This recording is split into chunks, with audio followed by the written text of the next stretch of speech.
At my grandson's baby shower, my daughter-in-law held up the blanket I'd spent 4 months knitting, wrinkled her nose, and dropped it in the trash can. "We only use designer things here," she said, smiling for the camera her friend was holding. The room did that awful half-laugh. I didn't argue. I didn't cry. I walked over, lifted my blanket out of the bin, folded it into my bag, and went home early without a single word. That night my son called me and his voice was breaking. "Mom," he said, "please, what was folded inside that blanket?" I sat down at my kitchen table. I held the blanket in my lap, my husband's last gift still tucked safe in its lining. And I said very gently, "Why do you ask, Kyle?" "Because here's what my daughter-in-law threw in the garbage in front of 20 people for the crime of being homemade. And here's what happened when the whole family finally found out." Welcome back to Alpha Mom Stories, where the gift they call cheap is usually the only thing in the room that money could never buy. Stay with me to the end. Drop a comment and be sure to subscribe. My name is Darlene Mercer. I'm 68, and for 40 years I ran a little tailoring and fabric shop on Bell Street where I hemmed wedding dresses and let out funeral suits and taught half the women in town to sew. I know thread the way some people know music. I can tell you what a garment cost by how it's stitched. And I can tell you what it's worth by something else entirely, something that has nothing to do with the price. My hands aren't what they were. The arthritis came for them about 5 years ago, the way it does slow, then all at once. There are mornings my fingers won't close around a needle until I've run them under hot water and coaxed them like stubborn children. I don't say that for pity. I say it so you understand what 4 months of knitting cost me and why I did it anyway. People look at a woman like me and they see a sweet old lady with yarn harmless, a little behind the times. My daughter-in-law looked at me and saw exactly that. And I let her because I learned a long time ago that being underestimated is its own kind of quiet. But I spent 40 years watching people walk into my shop in $800 coats with the buttons sewn on by a machine that didn't care and walk out happier in a 40-year-old wool one I'd mended by hand. I know what lasts. I know what doesn't. And I knew the night my son called me with his voice in pieces that my daughter-in-law had just learned the difference the hard way. Let me start where it really starts with Frank. My husband Frank passed 10 months before that baby shower. 43 years of marriage, and then a Tuesday in the hospital, and then a house that was suddenly far too quiet. Frank was not a flashy man. He drove the same truck for 19 years. He wore the same brown coat until I finally retired it for him. He was the kind of man who'd noticed the new clerk at the hardware store look tired and slip her an extra $5 for coffee and never mention it again. But Frank was a saver, not a hoarder of money, a planter of it. He thought in decades. While other men bought boats, Frank bought small, boring things and let time do the work. Time's the only thing that pays interest on patience, he used to say. What I didn't fully understand until near the end was how long he'd been planning for a person who didn't exist yet. Frank wanted to be a grandfather more than he'd ever wanted anything. We'd waited a long time for it. Kyle, our only child, married late to Madison, and the baby took a while to come.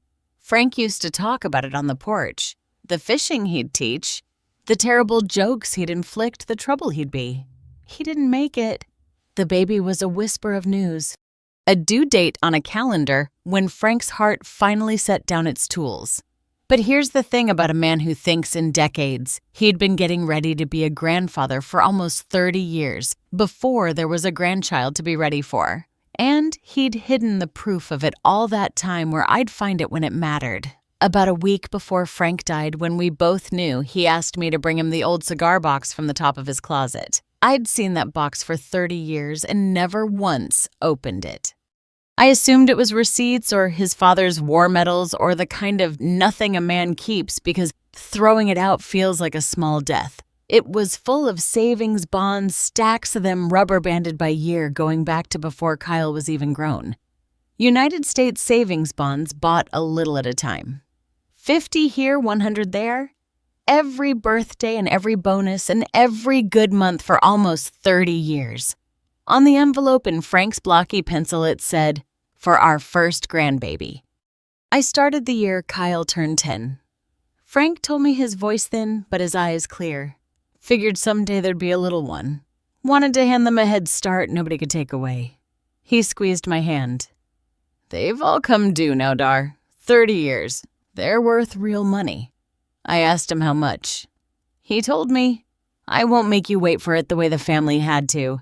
It was just under $50,000. Then Frank told me the part that mattered more than the money. The part I think about every single day. Don't just hand them an envelope, he said. Money in an envelope, they'll spend it on a stroller and forget where it came from. He smiled, the old Frank smile. Put them somewhere they'll keep. Sew them into something. Make her open the blanket, Dar. Make them find it. Make it last. Make her open the blanket. It was nearly the last clear instruction my husband ever gave me, and I intended to honor it perfectly. So I knitted a blanket. I started the month after the funeral, partly for the baby. And partly, I'll admit, to give my hands something to do besides shake. Cream-colored wool soft as a cloud with a border of tiny blue sailboats. Because Frank loved the water, because he'd promised that baby fishing trips he'd never take. In one corner, small enough that you'd have to look, I knitted his initials FM, so a piece of him would be in the room for every nap, every fever, every bad dream forever. It took 4 months. My hands made me pay for every row. There were nights I cried over it, not from the pain from the missing, but I finished it and it was, I'll say without false modesty, the most beautiful thing I've ever made. And then I did the real work. On the underside, I sewed a flat inner pocket, the kind I used to hide in coat linings for travelers who didn't trust their money to a suitcase. Into that pocket, I folded Frank's bonds, all 30 years of them, and one more thing, a letter. Frank had dictated it to me in the hospital in his own halting words and made me write it down and read it back twice. A letter to the grandchild he would never meet about who he was and who they came from and what he hoped for them. Sealed in an envelope that said to be opened when you're 18. Love, Grandpa Frank. I folded the bonds and the letter into the blanket's lining and stitched it shut. Neat and invisible. $50,000 and a dead man's last words sewn with love into something a young woman would call cheap. I wrapped it in plain cream paper and I went to the baby shower. I should tell you about Madison because I don't want her to be a cartoon. She's more than that, and the more is the sad part. My daughter-in-law grew up the only child of a woman named Gail who measures the entire world in labels. I met Gail exactly twice before the wedding, and both times she found a way to mention what her handbag cost. Madison was raised to believe that the worth of a thing, a coat, a car, a person is printed on a little tag, and that the worst fate that can befall a woman is to be seen as common. So, Madison curates everything. The apartment is a magazine. The clothes are deliberate. And ever since the pregnancy, the baby had become the ultimate accessory. A designer nursery, a registry full of brands I'd never heard of and couldn't pronounce. A whole aesthetic of a perfect little life documented and posted and admired. I tried to like her. I did. She wasn't cruel to me exactly in the early days. She just looked at me the way she looked at a thrift store with a polite, faint distaste, like she might catch something. I think underneath all the labels, Madison is frightened. Frightened the way her mother taught her to be. That if the wrong person looks too closely, they'll see something cheap. And the cruel joke of people like that is they can't recognize the genuinely precious when it's right in front of them because it doesn't come with a logo. She was about to prove that in front of 20 people with a camera running. She just had no idea what she was holding when she did it.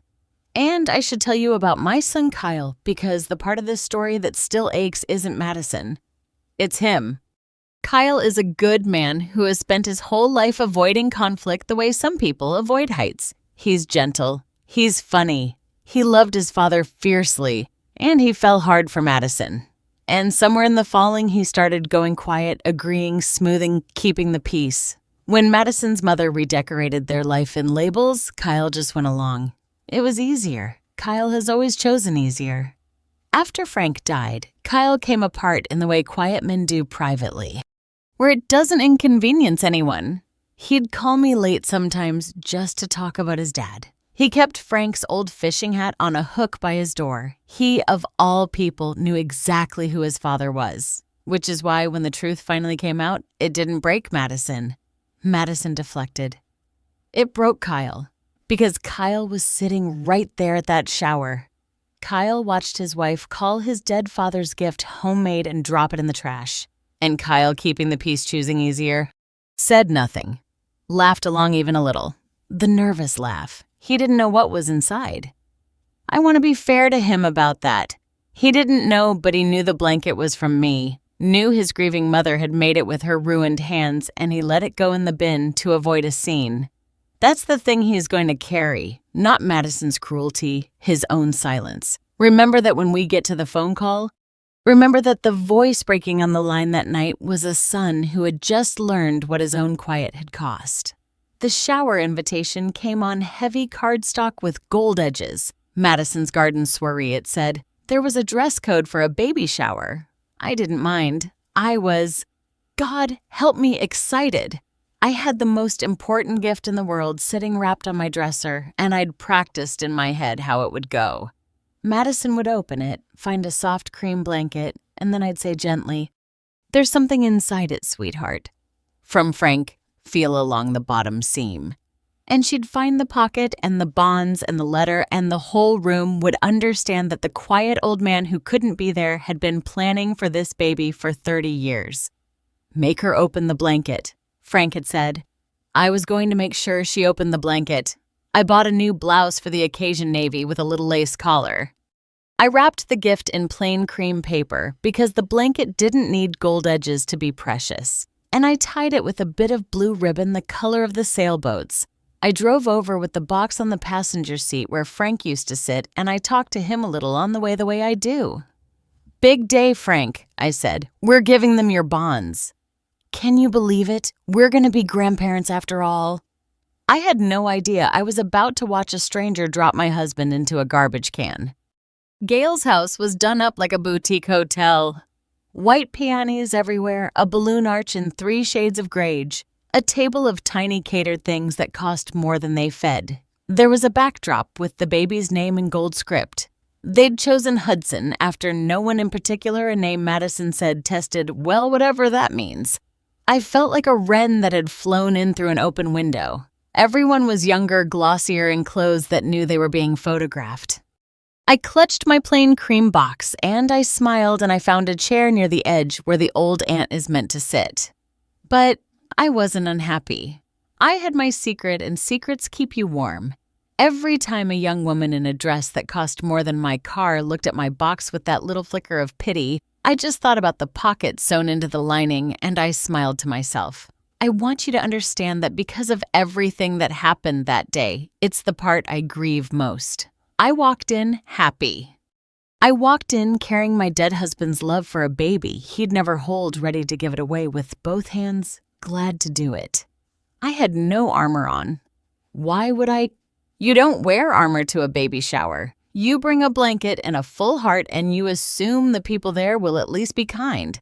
I was about to learn that some rooms will throw your whole heart in the trash and call it a vibe.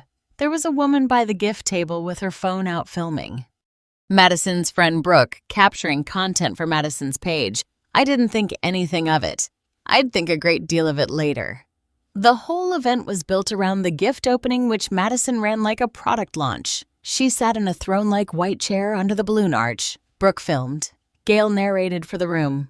"Oh, that's the Italian one. Isn't it gorgeous?" And Madison held each gift up to the camera and named the brand, and thanked the giver by tagging them in the air, as if the whole point of the present was the label it announced. A cashmere onesie, a designer diaper bag that cost what I used to take home in a month, a stroller with a name like a sports car. Each one held up, admired, photographed, cooed over. The currency of the room was visible, and I didn't have any of it. I watched my son across the room. Kyle stood near the wall with a drink he wasn't drinking, smiling the smile of a man who'd rather be anywhere else. He caught my eye once and gave me a small, helpless shrug like a boy apologizing for weather. I should have read that shrug better than I did. It was the shrug of a man who already knew his wife was going to do something unkind and had already decided not to stop her. Aunt Caroline was there, Frank's younger sister, 65 sharp and warm, the one person in that room besides me who'd loved Frank. She squeezed in beside me. Designer diaper bag, she muttered. In my day, we used a tote and the baby survived. I laughed. She patted my box. Is that the famous blanket Frank told me what you were putting in it? You know, the old softie. She winked. That baby is one lucky little fish. I had no idea that Caroline's knowing and her assuming everyone else knew too would become the fuse on the whole thing. You should tell her before she opens it. Caroline whispered about the bonds, so she's careful with it. I shook my head, smiling. Frank's orders. Make her open the blanket, find it herself. I'll point her to the seam after. Caroline chuckled. He always did love a bit of theater, my brother. I think about that exchange a lot. If I'd listened to Caroline, if I'd stood up and announced before Madison touched it that there was $50,000 and Frank's last letter sewn inside, none of what followed would have happened. Madison would have handled it like the Hope Diamond. There would have been no story. But I didn't, because I was honoring a dying man's wish, and because honestly, it never occurred to me in 1,000 years that anyone would simply throw a handmade blanket away. Refold it badly, maybe set it aside politely, re-gift it someday, even throw it in the trash in front of everyone with a camera running. That's a failure of imagination on my part. I'd lived 68 years and never met cruelty quite that casual. I didn't know to guard against it. The gifts dwindled. The designer pile grew into a little mountain beside Madison's throne. And then there were only 2 presents left on the table. A gift card in an envelope and my plain cream box with its blue ribbon. Gail picked up my box and read the little tag. From Grandma Darlene, she announced with the gentle condescension you'd use for a child's macaroni art. A few people went, A. Someone's phone came up. Madison took the box, gave the plain wrapping a quick assessing look. And the corner of her mouth did something I didn't like. Let's see what Grandma made, she said, and she pulled off the paper. For one moment, I let myself hope. The cream paper fell away, and there it was. 4 months of my hands, the softest wool I could afford, the tiny blue sailboats marching along the border, Frank's initials hidden in the corner like a held breath. In that bright, glossy room full of things made by machines and factories, my blanket looked to my eyes. Like the only real thing there. Madison held it up by 2 corners the way you'd hold something to check it for stains. I watched her face. I watched her register that it was handmade. The slight unevenness that means a human did this. The very thing that the magazines now say makes a thing precious. I watched her decide what that meant. Her nose wrinkled just slightly. The micro-expression of a woman who'd been taught that homemade is a synonym for poor. Oh, she said. Did you make this? I did, sweetheart, I said, and my voice was warm and I started to lean forward to tell her about the seam, about Frank, about feeling along the bottom. There's something special about it if you... But Madison was already talking over me to the room to the camera. That's so sweet, she said in the voice you use to end a conversation. It's very homemade. And Gail laughed that little tinkling laugh and said, bless her heart. I felt the room tilt just slightly. The old familiar feeling of being made small. But I still didn't understand what was about to happen. I thought the worst of it was the word homemade and the bless her heart. I thought I'd just smile through it, point Madison to the seam in private, and let the bonds redeem the whole afternoon.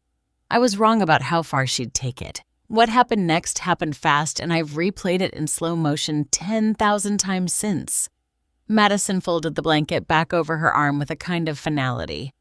She looked around at her perfect grade party, her registry mountain, her watching friends, her filming Brooke, and I watched her make a calculation. The social math of a woman who lives for an audience. A homemade blanket didn't fit the picture. It clashed with the brand. And Madison had a camera running and a room to perform for.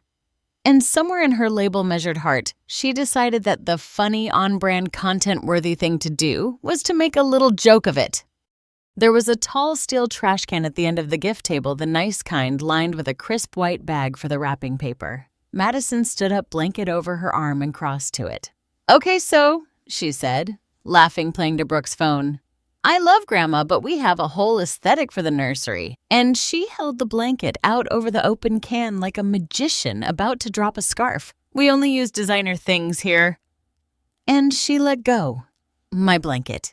Frank's sailboats. Frank's initials. Frank's $50,000. Frank's last letter to the grandson he'd never meet, dropped into the trash can on top of the torn wrapping paper. The room laughed. Not everyone, but enough. The nervous follow the leader laugh of people who've decided the powerful person in the room is the one being funny. Brooke's phone caught all of it. Gail clapped delighted.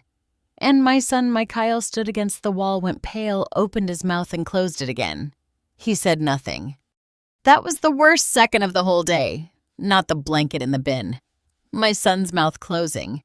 We only use designer things here. I've heard a lot of unkind things in 68 years. I've been called old-fashioned. Behind the times, a sweet little nobody with her yarn. None of it ever landed like those 6 words in that bright room with my husband's heart sitting in a garbage can. Here is what I want you to understand about that moment, because it's the hinge of everything. I had a choice. I could have stood up and shouted. I could have said, "You foolish, shallow girl, do you have any idea what you just threw away? There's $50,000 in that blanket. There is the last letter your child's grandfather ever wrote." I could have made a scene that would have lived forever. And part of me, the mother bear, the widow, the woman whose ruined hands had bled into those rows. Part of me wanted to badly, but I didn't, because in that exact second, 3 things were true at once. 1. The bonds in the letter were safe sewn shut inside the lining, and Madison hadn't found them and wasn't going to. 2. A camera was running, and the cruelty was being recorded by the cruel woman's own friend, which meant the truth would keep without my help. And 3. This is the one that decided it. I looked at that smug, performing, frightened young woman, and I understood that the worst possible punishment I could give her was not a scene. It was the truth delivered later when she could no longer pretend she didn't know. So I did the only thing that had any dignity in it. I stood up quietly, walked to the trash can, and reached in to take back what was mine. If you've ever stood in a room full of people and had something you made with love treated like garbage, had your effort, your time, your heart tossed aside because it didn't come with the right label, then you know there's a particular silence that follows. The silence of deciding how much of yourself you're willing to defend in front of people who've already decided you're not worth much. If that silence is familiar to you, stay with me. This is where it turns. I lifted the blanket out of the trash can. A few wrapping paper scraps clung to it. I brushed them off calmly the way you'd brush crumbs from a child's shirt. I folded it neatly the way I fold everything, the way 40 years behind a counter teaches your hands to fold without thinking. And I tucked it into my bag. The room had gone quiet now. The laugh had curdled. Even Madison seemed to sense she'd misjudged the wind, though. She covered it with a bright, "Oh, did you want it back? That's fine, take it, sorry, it's all right, dear." I said, my voice was perfectly steady. "It's not really your kind of thing. I'll keep it." And that steadiness, I could see it land on her, bothered her more than anger would have. She'd braced for tears or a tantrum. The 2 reactions her world had prepared her for. A calm old woman folding a blanket and saying, "I'll keep it," did not compute. "I think I'll head out." I said to the room gently, "Thank you for having me. Congratulations on the baby." I found Caroline's eyes gave her a small nod, and I picked up my bag with Frank inside it, and I walked out of Gail's boutique hotel house with my back straight. I didn't cry until I reached the car. In the car, with the door shut and the glossy house in my mirror, I let myself fall apart for exactly as long as it took to feel it. I held the blanket against my chest. It still smelled faintly of the trash. Banana peel, floral, garbage bag, plastic. And that somehow was the thing that undid me. That Frank's last gift, his 30 years of patient love, had spent 2 minutes smelling like a garbage can because a young woman thought it would look good on her page. "I'm so sorry, Frank," I whispered. I should have just told them. I should have protected it better. But here's the strange thing about grief and clarity. They can ride in the same car. By the time my tears stopped, something underneath them had gone very calm and very certain. The way the surface of water goes still and you can suddenly see all the way to the bottom. I was not going to give Madison those bonds. Not like this. Not into hands that would call them tacky if they came without a logo. Frank's last wish had been, make it last. Make them find it. Make it mean something. You cannot hand a legacy to someone who throws legacies in the trash for content. It would be like pouring wine into a torn cup. But the baby little Hudson who hadn't done anything, who was innocent of all of it, the baby still deserved his grandfather's gift. That was non-negotiable. Frank had saved it for the child, not for the child's mother. So somewhere on the drive home, I started very quietly to think like a tour again, not about how to make a scene, about how to make this last exactly the way Frank had asked, in a way no one could throw away. The phone was already ringing when I walked in. It wasn't Kyle, not yet. It was Caroline. Darlene. Her voice was tight. I'm so sorry. I'm so ashamed of that hole. I should have said something. I should have stood up, you and Kyle both. I said, not unkindly. It's all right, Caroline, I have it. It's safe. She didn't find the pocket. A pause. She doesn't know about the bonds, the letter. No, she just thinks she threw away a homemade blanket. Caroline was quiet for a moment, and then she said the thing that lit the fuse, though neither of us knew it yet. Darlene, I have to tell you, after you left, I was so rattled. I said something to Kyle. I didn't think I told him his father would be heartbroken. All those bonds finally going to the baby in that blanket, just like Frank wanted. And her voice caught. Darlene. The look on his face. I don't think he knew. I think I just told my nephew what was inside the thing. He watched his wife throw in the garbage. I closed my eyes. It's all right, Caroline. I said again, though my heart had started to ache in a new direction now toward my son. He went white as a sheet, Caroline said. He left right after. Didn't say a word to Madison, just left. I thanked her and I hung up, and I stood in my kitchen holding the blanket. And I understood that somewhere across town, my son was driving home with a piece of information detonating inside him, that he now knew the blanket in the bin had held his dead father's 30-year gift and his last letter, that he'd watched it happen and laughed his nervous laugh and said nothing. I set the kettle on and I waited because I knew the way mothers know that Kyle would call. 3 minutes later, he did. Before I tell you about the call, let me tell you what I'd done in those few minutes of waiting because it matters. I'd taken the blanket to my kitchen table and with a seam ripper, the same little tool I'd used 10,000 times in the shop, I'd carefully opened the inner pocket, not to remove the gift, to make sure it was all still there, undamaged to touch it. The bonds were exactly as I'd folded them. 30 years of Frank's patience in a neat rubber-banded stack and the letter in its sealed envelope to be opened when you're 18. Love, Grandpa Frank. I held that envelope and I thought about the hospital room where he dictated it, pausing for breath between sentences, making me read it back. He'd wanted that letter to outlive him by decades. He'd wanted a teenager someday, long after Frank was a photograph and a name to open an envelope and meet his grandfather for the first time. And a young woman in a grage party dress had nearly thrown that meeting in a trash can for a laugh. Make her open the blanket, Frank had said. Make them find it. Make it last. She never opened it. That was the bitter joke at the center of everything, the one instruction Frank gave. And Madison had skipped it, held the blanket, judged it, and tossed it, never once feeling along the seam, never knowing she was 30 seconds and one curious touch away from $50,000 and her child's inheritance. I refolded everything and slipped it back into the pocket. I did not sew it shut again. I had a feeling I'd be opening it properly soon for the right people. Then the phone rang and it was my son, and his voice was already broken before he said a single word. I learned later exactly what those minutes had been like for Kyle. And I'll tell it to you the way he told me, because you should see it from his side too. He'd been standing by the wall, he said, in that awful second after the blanket dropped, fighting the urge to cross the room and pull it out himself, and losing the fight because Madison was laughing and Brooke was filming and making a scene would have ruined her day. So he'd swallowed it, told himself it was just a blanket, told himself he'd smooth it over with me later. The old reflex, choose easier. Then Caroline had appeared at his elbow, shaken, and said the words 50,000 in bonds. Your father's last letter in the blanket, just like Frank wanted. Kyle said it was like the floor disappeared. He said he turned and looked at the trash can. And of course it was empty now because I'd taken the blanket. And for one horrible minute, he thought it was gone. Genuinely gone. That his wife had thrown his father's final gift into a garbage bag that someone would haul to a curb. And that he had stood there and let it happen and laughed. He didn't confront Madison. He couldn't even look at her. He just walked out of the party, got in his car, and sat in the driveway with his hands shaking on the wheel, trying to do the math of what he'd allowed.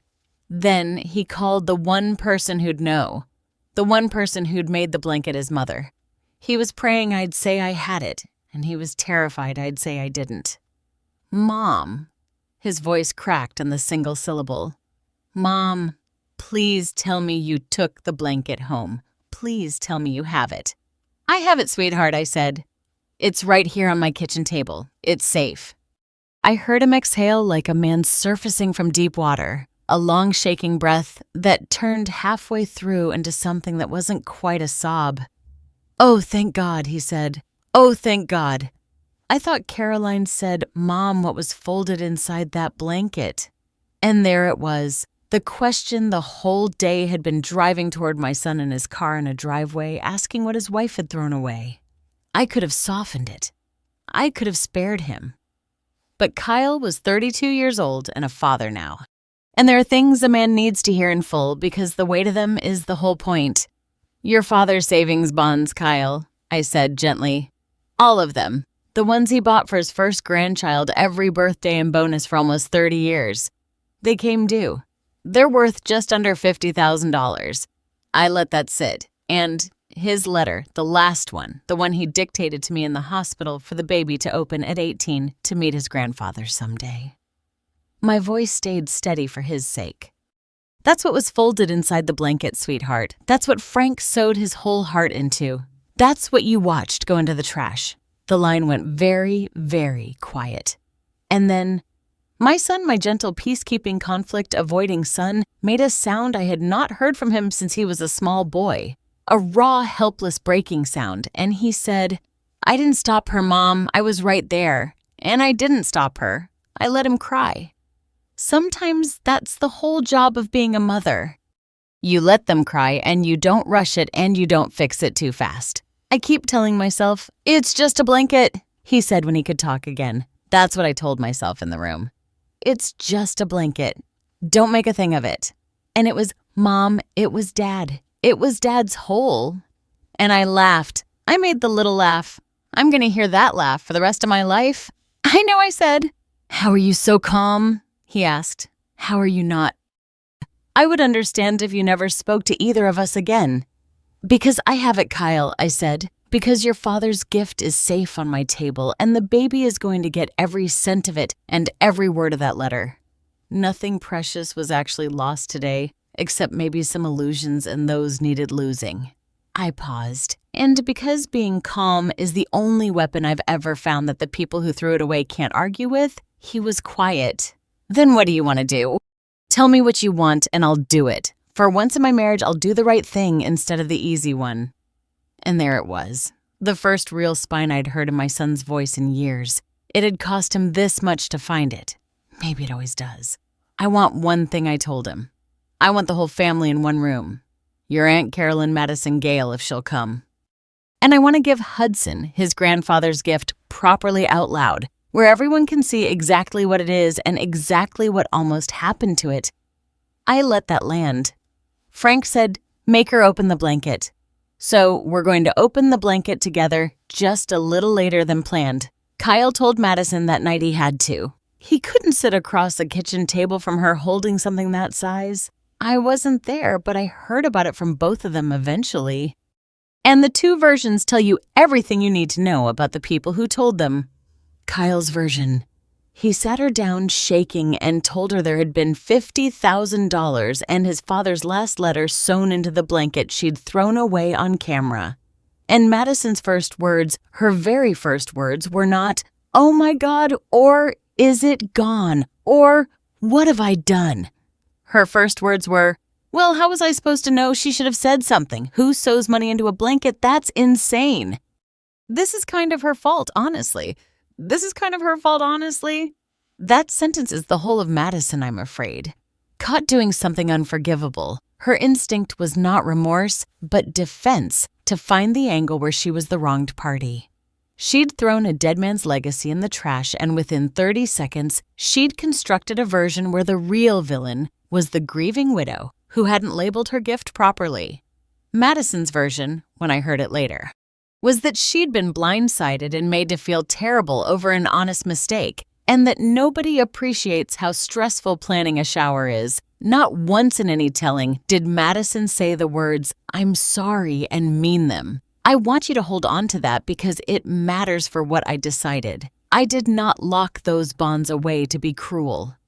I locked them away because a woman who responds to throwing away your husband's heart with, "honestly, that's kind of her fault," is not a woman you handed an unlocked inheritance to.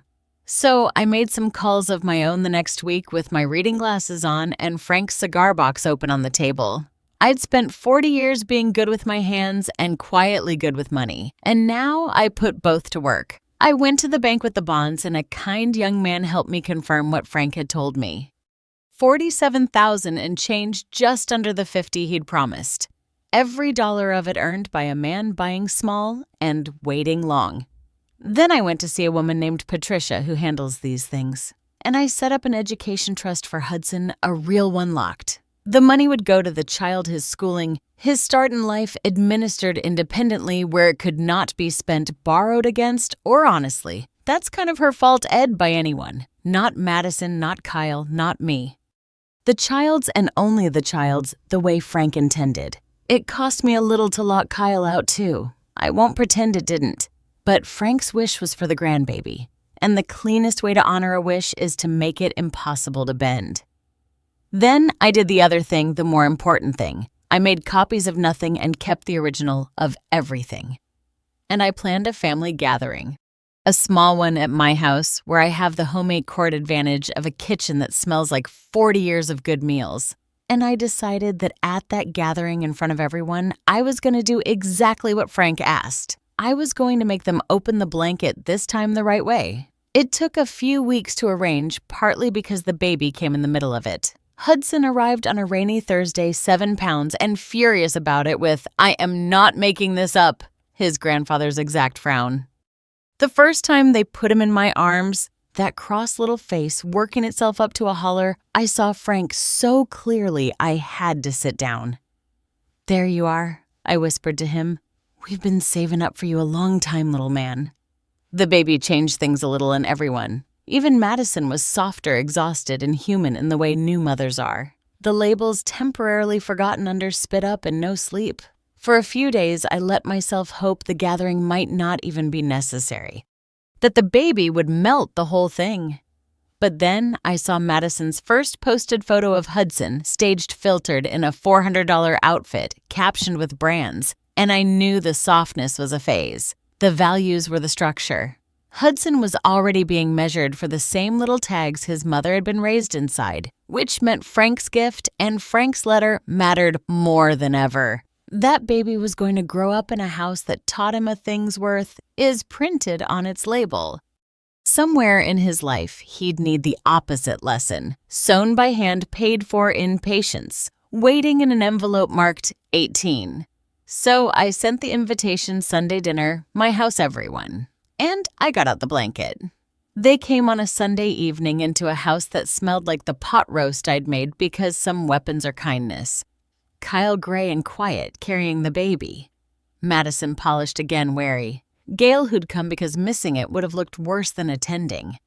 And Caroline, who arrived early to help me and to stand at my shoulder like the sister Frank would have wanted there. I had set the table nicely, and in the center where the centerpiece would go, I'd laid the blanket washed. Now, the garbage smell gone, the sailboat's bright. Frank's initials in the corner folded with the inner pocket facing up.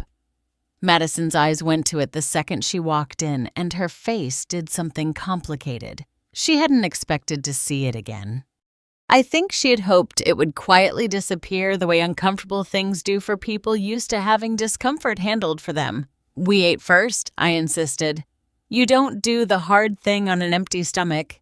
and I wanted everyone settled, fed, and unable to claim they'd been ambushed. We talked about the baby. It was almost pleasant. Madison even thanked me for the roast and seemed surprised to mean it. Then I cleared the plates and I sat back down and I put my hand flat on the blanket. "I'd like to give Hudson his gift from his grandfather now," I said. Properly this time, the way Frank asked me to before he died. The table went still. Kyle's jaw tightened. Gail set down her wine. Madison went carefully blank. "Madison," I said, and my voice was warm and steady and not unkind. "You held this blanket a few weeks ago and you decided what it was worth and you threw it away. I'd like to show you and everyone here what you were actually holding. And I picked up the seam ripper." I opened the inner pocket in front of all of them, slow and deliberate, the little tool sliding through the stitches I'd sewn with such care. And I drew out the contents and laid them on the clean table one at a time like a banker counting out a fortune, which is exactly what I was doing. "These," I said, setting down the thick rubber-banded stack, "are United States savings bonds. Your father bought them, Kyle, a few at a time every birthday and every bonus for almost 30 years. Starting the year you turned 10. The envelope in his closet said, 'For our first grandbaby.'" I smoothed the stack. "They came due this year. They're worth $47,000. The number went around the table like a cold draft." Gail's mouth opened. Madison had gone very pale. "And this," I said, setting down the envelope gently, like setting down a sleeping child, "is the last letter your husband ever wrote, Kyle. He dictated it to me in the hospital. It's for Hudson to open on his 18th birthday. So that a boy who'll never meet his grandfather can sit down someday and hear from him anyway." I touched the envelope. Frank's exact words to me were, "Make her open the blanket. Make them find it. Make it last." I looked up and I looked directly at Madison, and I kept my voice as gentle as I have ever kept it, which somehow made it worse for her. "This is what you held in your hands at the shower," I said. $47,000 and the last words of a dying man. This is what you called homemade. This is what you dropped in the trash can on camera in front of 20 people because it didn't match your aesthetic. Nobody breathed. Brooke's video, I knew, was still out there in the world, and everyone at that table knew it too. Madison did what Madison does. She reached immediately for the version where she was the victim. "You can't put this on me," she said, her voice climbing. "How was I supposed to know who sews $50,000 into a blanket and doesn't tell anyone? That's a trap." "Basically. You set me up. I didn't let you do anything." "Madison," I said, still calm. "Your husband's father asked with his dying breath that the gift be hidden in something handmade so it would be treasured instead of spent. I honored him. I assumed foolishly, I'll grant you, that no one would throw a handmade blanket in the garbage. That assumption was my only mistake. The throwing was entirely yours." "It was a joke," she said. It was for the camera." I finished gently. "I know. That's rather the whole problem." I folded my hands on the table. "You only use designer things, Madison. You told the whole room. So you took the only priceless thing you were given that day and you put it in the trash because it didn't come with a logo and because your friend was filming and because you have been taught your entire life that worth is something printed on a tag. I let it land. There's no tag on love. There's no brand on 30 years of a man saving for a child he knew he might not live to meet. You couldn't see it because you've never been taught how to look. And it nearly cost your son his inheritance and his grandfather's last words." Gail started to say something. "Now that's not fair." Madison didn't. And I turned my eyes to her just once. "Gail," I said, "you taught her how to look. I'd sit this one out." Gail sat it out. Then I told them what I'd decided because mercy and consequence can sit at the same table. And I'd raised Kyle to know the difference. "Here is what happens now. I said Hudson gets every cent. Frank saved it for the baby, and the baby will have it. I laid my hand on the bonds, but not the way it was meant to be given. I can't hand an open inheritance to a household that throws legacies in the trash for content. So this money is going into a locked education trust administered independently for Hudson and Hudson, a loan for his schooling, his start. It cannot be spent, borrowed against, or touched by his parents. Not by Madison, not by you, Kyle, not by me." Kyle nodded slowly. I saw with a small ache that he understood and that the locking out included him and that he didn't argue because he knew he'd earned it by the wall that day. "And the blanket," I said, "come home with me tonight. Hudson can have it when I see it'll be honored and not before. A thing isn't safe in a house that didn't know it was precious." Madison opened her mouth and protests the blanket, I think, which tells you she still hadn't understood a word. And Kyle, my quiet son, finally spoke. Madison, just her name, but in a voice I'd never heard him use with her. "Don't. Not one more word. Not about the blanket. Not about whose fault. Not one more word." And Madison, for the first time since I'd met her, closed her mouth and kept it closed. It had taken $50,000 and a dead man's letter to give my son a spine. But there it was. Better late. There was one thing left to do, the most important thing, the thing Frank actually wanted. "His letter is for Hudson at 18, I said, "and it'll wait sealed in the trust until then." But Frank wrote one part for all of us, too. A little opening for the day the family first learned about the gift. He made me promise to read it out loud when that day came. I took a second smaller envelope from my cardigan pocket. He didn't know it would be a day like this, but here we are. I opened it.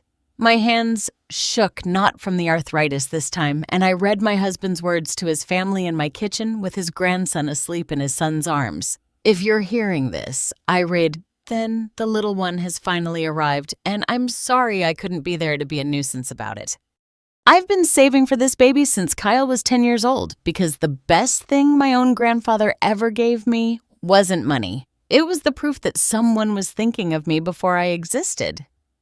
That's what's in this blanket. Proof you were wanted, little one, by an old man who never got to meet you. Spend the money on something that lasts and whatever you do." My voice broke here, and I let it be the kind of family that knows the difference between what a thing costs and what a thing is worth. Your grandmother does. Learn it from her. "All my love, Frank." The room was silent. Caroline was weeping openly. Kyle had his face pressed to the top of his sleeping son's head, his shoulders shaking. And Madison was looking at the blanket on the table, the one she'd thrown away, and for the first time I think actually seeing it. It was too late to be forgiveness, but it might have been the beginning of learning how to look. I folded the letter back into its envelope. The hard part was done, and I'm not a cruel woman, so I softened. The way you let a room breathe after a hard truth. "I didn't do this to humiliate you, Madison," I said, "though I understand it feels that way. I did it because that baby is going to grow up in your house, learning your values, and someday he's going to need to know there was another way to measure things. The bonds are for his future. The letter is for his heart, and the blanket I rested my hand on it is just to remind everyone, including me, that the most precious thing in a room is almost never the most expensive one."